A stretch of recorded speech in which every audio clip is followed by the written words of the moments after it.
우리는 지난 편을 통해 하나님이 어떤 식으로 우리의 필요를 채우시는지에 대해 살펴보았습니다.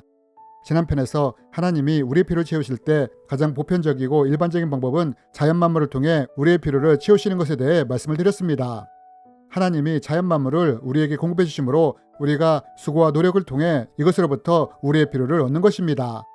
그리고 이것이 바로 하나님이 우리의 필요를 공급해 주시는 일반적인 첫 번째 방법인 것입니다. 그렇다면 여러분, 이것이 하나님이 우리의 필요를 채우는 첫 번째 방법인데, 만약 우리가 수고와 노력으로 이런 필요를 채울 수 없는 상황이 된다면 이럴 때 하나님은 우리의 필요를 어떻게 채우실 수 있을까요? 이번 시간에는 이에 대해 함께 나누기 원합니다. 여러분, 성경에 보면 이런 말씀이 있습니다. 주님께서는 넓고 황량한 광야, 곧 불뱀과 전갈이 우글거리는 광야와 물이 없는 사막에서 당신들을 인도해 주시고 차돌 바위에서 샘물이 나게 하시는 분이십니다. 여러분, 모세는 말합니다. 하나님은 비록 우리가 황량한 광야나 사막에 있을지라도 우리를 인도하시며 바위에서 샘물을 나게 해서라도 우리의 필요를 채워주실 수 있다고 말입니다. 여러분, 우리가 하나님이 나의 필요를 채워주시는 것을 체험하기 원한다면 이때 꼭 우리가 기억해야 할 것이 무엇이냐? 그것은 하나님은 우리의 상황이 어떠하든 상관없이, 우리가 광야에 있든 사막에 있든 상관없이 우리의 필요를 채우실 수 있는 분이시라는 것입니다. 그럼 여러분, 우리가 이런 믿음을 가지고 나간다면 하나님이 어떤 식으로 우리의 필요를 채우실 수 있느냐? 특별히 나의 수고나 노력으로 필요한 것을 채울 수 없을 때 어떻게 우리의 필요를 채워주실 수 있느냐? 이제부터 이에 대해 함께 나누기 원합니다. 여러분, 우리가 만약 내 수고와 노력으로 필요한 것을 채울 수 없는 상황이라면 일반적으로 두 가지 방법을 통해 하나님은 우리의 필요를 채워주실 수 있습니다. 그러면 어떤 방법으로 하나님이 우리의 필요를 채우실 수 있느냐? 먼저 우리는 이것을 열왕기상 말씀을 통해 찾아볼 수 있습니다. 여러분, 당시 엘리야 시대에는 가뭄으로 인해 먹을 것이 없었습니다. 이때 하나님은 이런 상황에서 엘리야를 어떻게 먹이십니까? 사르밧 과부를 통해 엘리야에게 먹을 것을 제공해 주시지 않습니까? 여러분, 만약 우리가 수고나 노력으로 우리의 필요를 채울 수 없을 때 하나님은 어떤 방식으로 우리의 필요를 채워주실 수 있느냐? 먼저는 도울자를 붙이셔서 우리의 필요를 채우실 수 있다는 것입니다. 몇 년 전에 선교지에서 있었던 일입니다. 당시 성도님을 방문하게 되었습니다. 곰곰이 무엇을 가지고 갈까 생각하다가 쌀을 사들고 갔습니다. 그런데 성도님이 이 쌀을 보더니 눈물을 보이시는 것이었습니다.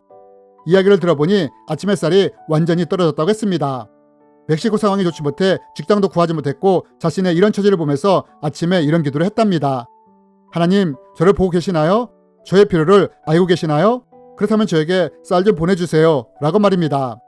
그런데 이런 상황을 전혀 몰랐던 저희가 오후에 쌀을 들고 나타난 것입니다.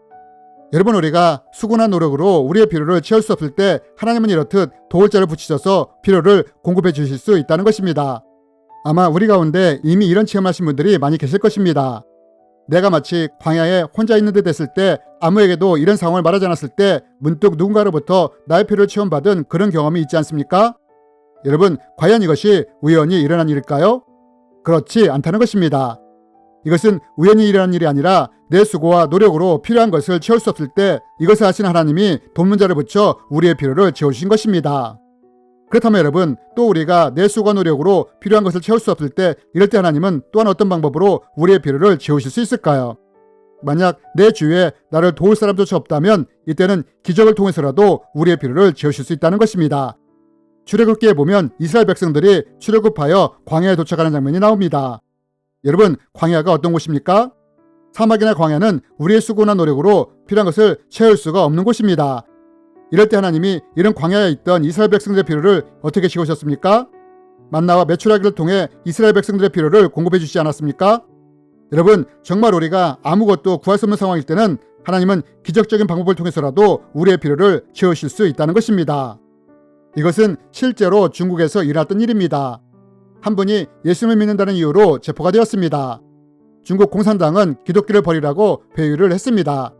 다시 공산당으로 돌아오면 압수했던 재산과 자료도 다시 복귀해주겠다고 말을 했습니다. 그러나 이분은 목숨을 걸고 배교하는 것을 거부했습니다. 중국 공산당은 이분에게 고통을 가했고 오랜 시간이 지나 이 사람이 더 이상 살아날 가망이 없다고 생각이 들자 풀어주었습니다.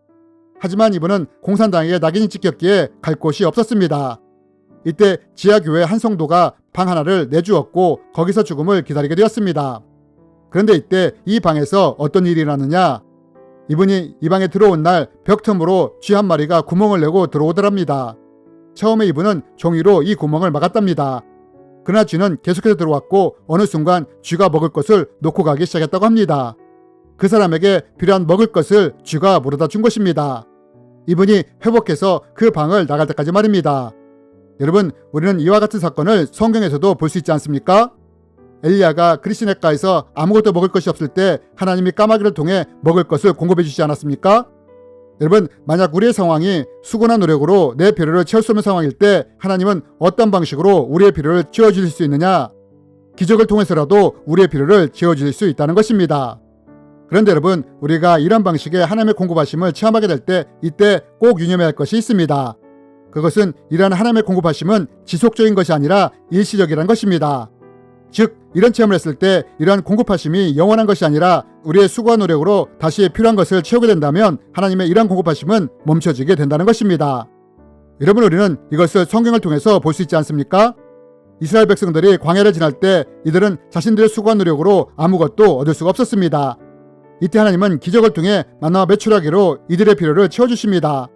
그러나 여러분, 이런 하나님의 공급하심이 언제 멈추게 됩니까? 이스라엘 백성들이 가나안 땅에 들어가 그 땅의 소출을 먹는 순간 만나가 끊어지지 않았습니까? 또 그 땅의 소산물을 먹은 다음 날에 만나가 그쳤으니 이스라엘 사람들이 다시는 만나를 얻지 못하였고 그 해에 가나안 땅의 소출을 먹었더라.